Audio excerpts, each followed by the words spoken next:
25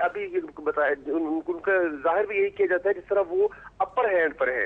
ججز کو وہ مارے, ججز کو یہاں پر جوتے مارے گئے, ان کی کرسی سے اٹھا کر تھپڑ مارے گئے, عدالتوں میں محبوس بنایا گیا, درخواستیں دی گئیں ججز کی جانب سے تھانوں کے اندر مقدمات کے اندراج کے لیے سول لائن میں, لیکن آج تک جی غلام محی الدین جو آپ نے واقعات بتائے اس حوالے سے ہم بات بھی کریں گے. اشفاق احمد کی طرف چلتے ہیں لاہور. جی اشفاق, یہاں کیا صورتحال ہے؟ اب تک کسی وکیل کے خلاف کارروائی ہوئی واقعات کے بعد؟ جی بالکل, لاہور کی صورتحال کچھ مختلف ہے. یہاں پر Punjab bar council, Lahore high court bar اور لاہور بار, اگر کوئی بھی وکیل جو ہے وہ کسی بھی قسم کی ججز کے ساتھ یا سائلین کے ساتھ بدتمیزی کرتا ہے تو اس کے خلاف اسٹرکٹلی فوری ایکشن ہوتا ہے اور اس کا لائسنس معطل کر دیا جاتا ہے اور اس کے خلاف تمام کارروائی جو ہے وہ عمل میں لائی جاتی ہے. اور یہ جو سارے ایکشن ہو رہے ہیں یہ جب سابق چیف جسٹس خواجہ شریف کی عدالت پر حملہ ہوا تھا تو اس کے بعد تمام بار کونسل کے نمائندے متحد ہوئے اور انہوں نے یہ کہا کہ وہ اپنے میں سے کالی بھیڑوں کو باہر نکالیں گے اور جو بھی وکلا, تاکہ وکلا برادری جو ہے ساری اس میں غلط ثابت نہ ہو اور جو بھی جو ذمہ دار ہیں. اچھا پھر اشفاق مجھے یہ بات بتائیے کہ فیصل آباد بھی تو پنجاب کا حصہ ہے اور لاہور ہائی کورٹ کے ڈسپلن میں آتے ہیں وہاں کے جو وکلا ہیں جو ادھر آ کر پیش ہوتے ہیں ہائر کورٹس میں. Pakistan bar council, Punjab bar council ان کو کنٹرول کرتی ہے, تو وہاں پر کیوں نہیں کارروائی ہوئی فیصل آباد میں؟ جی سمیع صاحب, فیصل آباد میں کارروائی ایسا لگتا ہے کہ وہاں پر پہلے سے ہی بینچ کا مطالبہ چل رہا ہے اور اس سلسلے میں وکلا ہڑتال کر رہے ہیں اور اس موقع ان کے موقف کی تائید نہ تو لاہور ہائی کورٹ بار کر رہی ہے اور نہ ہی پنجاب بار کونسل نے ابھی تک ان کے موقف کی تائید کی ہے. تو یہ جو واقعہ ہوا ہے اس میں بھی جو وکلا ذمہ دار ہیں انہیں کے ہی خلاف کارروائی ہوگی اور پنجاب بار کونسل شاید اس لیے مداخلت نہیں کر پا رہی کہ پہلے ہی وہاں پر ایک مطالبہ چل رہا ہے اور وکلا نہیں. یہ تو لیکن اشفاق یہ جو واقعات ہیں یہ صرف لاہور یہ جو ہائی کورٹ بار کے قیام تک نہیں ہے, اس سے پہلے وہاں پر سیول ججز اور سیشن ججز کے تھپڑ مارے گئے عدالتوں میں, اس کا تعلق تو ہائی کورٹ کے قیام سے نہیں تھا. یہ بھی ضمن میں کہہ دوں, بتا دیجئے کتنے وکلاء کے لائسنسز یہاں پہ جو ہیں وہ ریووک کیے گئے ہیں, کوئی فگر ہے آپ کے پاس؟ کیونکہ ہم جو دیکھ رہے ہیں وہ پولیس کو مار پڑی کچھ نہیں ہوا اور سائلین کو بھی مار پڑتی رہی کچھ نہیں ہوا, کاسمیٹکس ہی. جی میں بتاتا ہوں کہ تقریباً لاہور اور فیصل آباد میں جو سیشن ججز اور سول ججز پر تشدد جن کو نشانہ بنایا گیا تھا ان وکلا کے نہ صرف لائسنس معطل ہوئے ہیں بلکہ ان کے لائسنس منسوخ کر دیے گئے ہیں. اب وہ وکالت کا حق نہیں رکھتے اور گو کہ ان کا تعلق جو تھا وہ وکلا کے بڑے گروپوں سے تھا لیکن ان کے لائسنس منسوخ کر دیے گئے ہیں. تو ریسنٹلی یہ جو واقعہ ہوا ہے اس واقعے کے حوالے سے پنجاب بار کونسل کا ابھی تک موقف سامنے نہیں آیا, لیکن ماضی میں جو لاہور میں واقع ہوئے ہیں یا فیصل آباد میں ہوئے ہیں ان میں جتنے بھی ملوث ذمہ دار وکلا تھے ان کے خلاف کارروائی ضرور ہوئی ہے. چلیں اشفاق, اگر واقعی ایسا ہے تو یہ تو بہت خوش آئند بات ہے. لاہور سے ٹھنڈی ہوا کا جھونکا تو آیا. اب چلیں گے کامران کی جانب, راولپنڈی جہاں یہ واقعہ ہوا ہے تازہ ترین. ہمیں یہ بتائیے گا کامران اس تازہ واقعے کے بعد فوری طور پر کارروائی کی گئی ان وکلا کے خلاف جنہوں نے یہ کام کیا؟ جی عائشہ, کوئی ایسی کارروائی عمل میں نہیں آئی اور ابھی میں یہ محی الدین اور اشفاق دونوں کی بات سن رہا تھا. اشفاق نے بات کی کہ یہ کارروائی ہوتی ہے. آپ کا سوال تھا کہ آخر بار کونسل کوئی ٹھوس اقدام کیوں نہیں کرتی, کیوں نہیں لیتی ان کے خلاف ایکشن. اس کا جو سب سے بنیادی جواب ہے وہ یہی بنتا ہے کہ بار کونسل نے لڑنا ہوتا ہے الیکشن اور وکلا ایک وکیل کے پیچھے کوئی نہ کوئی گروپ جو ہے وہ ضرور انوالو ہوتا ہے. یہ اپنے ووٹ پکے کرنے کے لیے بار کونسل جو ہے کسی وکیل کے خلاف کارروائی نہیں کرتی. لائسنس کی معطلی ہونا کوئی کارروائی نہیں ہے. ایک وکیل کو آپ جوتا مار دیں یا اس کو تھپڑ مار دیں, اس کی کرسی سے نیچے گرا دیں, اسے کمرے میں بند کر دیں اور اس کی سزا صرف یہ ہو کہ جی لائسنس معطل ہو جائے, جو اس کے 3 مہینے کی انکوائری کے بعد دوبارہ ریسٹور ہو جاتا ہے. تو یہ قطعی طور پر کوئی کارروائی نہیں ہے اور مجھے یہ کہنے میں کوئی حرج نہیں ہے کہ یہ بینچ اور بار جسے ہم کہتے ہیں کہ انصاف کی فراہمی کے عمل میں یہ دو پہیے ہیں. تو ایسے معاملات میں جہاں وکلا کے خلاف کارروائی کرنی ہو وہاں یہ بینچ اور بار کا گٹھ جوڑ ہے جس کے باعث یہ کارروائی جو ہے وہ نہیں کی جاتی. یہاں بہت سے ایسے واقعات ہیں جو کہ سنگین نوعیت کی توہین عدالت ہوئی ہے لیکن اس کے باوجود نہ تو اس پر کوئی نوٹس لیا گیا نہ وکلا کے خلاف کوئی ٹھوس کارروائی جو ہے وہ دیکھنے میں آئی ہے. میں بتاتا چلوں کہ اسی لیے بابا روان چیختے ہیں کہ یہ میں نے صرف ایک شعر پڑھا تھا تو میرے خلاف توہین عدالت میں میرا لائسنس بھی معطل ہو گیا اور مجھے توہین عدالت کی جو ٹرائل ہے وہ بھی بھگتنا پڑ رہا ہے. لیکن یہاں پر ججوں کو تھپڑ مارے جاتے ہیں, ان کو کرسی سے نیچے اتار کر پھینکا جاتا ہے, ان کے خلاف کوئی کارروائی نہیں ہوتی. تو یہ کہا جائے گا کہ یہ بیسیکلی پولیٹیکلی موٹیویٹڈ ہوتی ہے اگر کسی کے خلاف کارروائی تو ہوتی ہوگی، لیکن بار کبھی نہیں چاہتی کہ وہ اپنی برادری کو اپنے خلاف کرے، اپنے ووٹ توڑے۔ کل کو الیکشن ہونا ہے، وہ کسی وکلا کے گروپ کو ناراض نہیں کریں گے، اور یہ ایک قسم کا گٹھ جوڑ ہے جس کی وجہ سے یہ کوئی کاروائی جو ہے وہ دیکھنے میں نہیں آ رہی، اور ایسے واقعات میں اضافہ ہو رہا ہے۔ تو اس طرح کے واقعات دیکھیں جو بات انہوں نے جو کہی ہے نا کامران نے، بڑی خوبصورت انہوں نے بات کہی کہ پاکستان کا ڈائلیما یہ ہے کہ اگر ہم احتساب کی بات کرتے ہیں تو وہ اکراس دا بورڈ نہیں ہوتا، اس میں بھی پسند ناپسند آ جاتی ہے، در حقیقت اس کو استعمال کیا جاتا ہے اپنے مخالفین کو پیچھے دھکیلنے کے لیے۔ اور یہ جو ججز اور جو توہین عدالت کا معاملہ ہے، اس کا بھی ڈائلیما پاکستان کا یہی ہے کہ جب آپ نے اپنے مخالف کو سزا دینی ہو تو آپ اس لیے بھی کسی افسر کو جیل بھیج دیں گے کہ تم نے میری طرف دیکھا، بات کرتے ہوئے میری طرف گھور کر دیکھا، اور وہ اسلام آباد کا افسر جیل میں چلا جائے گا۔ دوسری جانب سیشن جج کو اگر کسی نے تھپڑ بھی مارا، بند بھی کر دیا، لیکن اس میں وکیلوں کا ایک ایسا گروپ ہے جو آپ کے پیچھے ہے، جو آپ کی طاقت ہے، تو اس کے خلاف کارروائی نہیں ہوگی۔ یہی پاکستان کا المیہ ہے۔ جب تک چیزیں اکراس دا بورڈ شروع نہیں ہوں گی، جب تک قانون کی عملداری رuthlessly نہیں کی جائے گی، اس وقت تک معاملہ ٹھیک نہیں ہوں گے۔ اور جیسے کامران نے کہا، یہ صرف ایک گٹھ جوڑ، سیاسی مفادات، پولیٹیکل ایکسپیڈینسی جسے ہم کہتے ہیں، اس کے تحت یہ کام کو چلایا جا رہا ہے۔ ایک بات یہ بھی تو ہے نا، وہ ووٹ کہتے ہیں، ووٹ لینے ہوتے ہیں پنجاب بار کونسل نے، تو یہ بھی جمہوریت کا حسن ہی ہے، اس کو آپ قبول فرما لیں۔ آپ تو ووٹوں کے ویسے ہی خلاف ہیں۔ اب آپ ایک ایسے نظام کی بات کرتے ہیں، میں اس کو کیسے سپورٹ کر دوں جس میں ووٹوں کا تعلق ہی نہیں ہے؟ کرمنلائز کر دیا، سارا مافیا بن گئے۔ میں خود ایک عدالت میں نے ایک اپنے صحافی بھائی کے ساتھ گیا تو دندناتے پھرتے تھے وہاں پہ وکیل، اور ایون دیور ابیوسو، اور جج صاحب سن کے، جو چھوٹی لوور کورٹ کے سول جج تھے یا کیا، تو وہ سن ہی نہیں رہے تھے کہ یہ کیا ہو رہا ہے، اور ہم وہاں سے عزت بچا کے اور کپڑے بچا کے بھاگے، بھائی یہ تو ہمیں کپڑے پھاڑ دیں گے۔ تو اس طرح کا معاملہ ہوا ہے، جی بالکل مافیا بن چکا ہے۔ بہرحال اکراس دی بورڈ جب تک نہیں ہوگا تب تک نہیں۔ There should be justice but ruthless، جیسے کہ آپ نے یہ بات کہی۔ اور اس حوالے سے جب جسٹس کی بات ہو رہی ہے تو سمیع صاحب نے جو بات کہی کہ ذاتی پسند اور ناپسند کو جب تک بالائے طاق نہیں رکھا جائے گا تب تک ہمارے ہاں اصلاح کا عمل نہیں ہو سکتا۔ اور اس حوالے سے جو وکلا کی جانب سے اقدامات کیے جا رہے ہیں وہ بھی دھڑلے سے اس وجہ سے کیے جا رہے ہیں کہ ان کے خلاف نہ تو کیسز بن رہے ہیں، اور جیسے کہ لائسنس کا معطل کیے جانا ان کے لیے کسی بھی تھریٹ کا باعث نہیں ہے۔ اب اگلی خبر کی طرف چلتے ہیں جو کہ آپ نے ایک ایشو پہلے اٹھایا، کل ہم نے تھوڑا سا اس کا ذکر کیا تھا، آج اس پر بات ذرا تفصیل سے کر لیتے ہیں کہ جو پنجاب میں سکولز ہیں وہاں پر بچوں کو ٹیکسٹ بکس نہیں مہیا کی گئیں، اور وہ بیچارے اپنے بستے خالی لے کر بیٹھے ہیں، اور ٹیچر جو ہیں انہیں پڑھا نہیں پا رہے، اور پیرنٹس بھی بڑے پریشان ہیں۔ تو ہم نے اس حوالے سے آج ارینج کیا ہے جناب چیئرمین انجمن تاجران پاکستان جناب خالد پرویز صاحب۔ السلام علیکم پرویز صاحب، سن رہے ہیں آپ ہمیں؟ السلام علیکم جناب۔ اچھا پرویز صاحب یہ بتائیے، یہ کتابیں جو ہیں یہ کیوں نہیں پہنچی اسکولوں میں، اور یہ بھی بتا دیجیے گا کہ کب تک امکان ہے پہنچنے کا؟ فی الحال تو اس کے بارے میں یہ کہوں گا کہ کوئی امکان نہیں ہے اس کا پہنچنے کا، ابھی ایک مہینے تک تو سوال ہی پیدا نہیں ہوتا، کیونکہ بغیر کسی سوچے سمجھے منصوبے کے تحت ہمارے جو بیوروکریٹس ہیں انہوں نے اس طرح لوٹ مچائی ہے جیسے کوئی دیکھنے والا نہیں، پوری قوم اندھی ہو چکی ہے۔ اور یہاں ایک کریکولم اتھارٹی ہے ہمارے یہاں جو جرمن این جی او GTZ کی پیداوار ہے، ان سے بھی تنخواہیں لے رہے ہیں اپنے ملک کی، ان کی ذمہ داری نصاب کی لگائی گئی ہے کہ وہ فائنل کریں گے کہ کون سی کتاب بہتر ہے کون سی نہیں۔ اس کو عدالت میں بھی لے کے گئے اور عدالت نے فیصلہ دے دیا، 4 تاریخ کو یہ فیصلہ دیا کہ آپ سیکرٹری صاحب کو کہا ہے کہ آپ ایک کمیٹی بنائے، کمیٹی فیصلہ کرے کہ کون سی کتاب بہتر ہے کون سی کتاب نہیں بہتر۔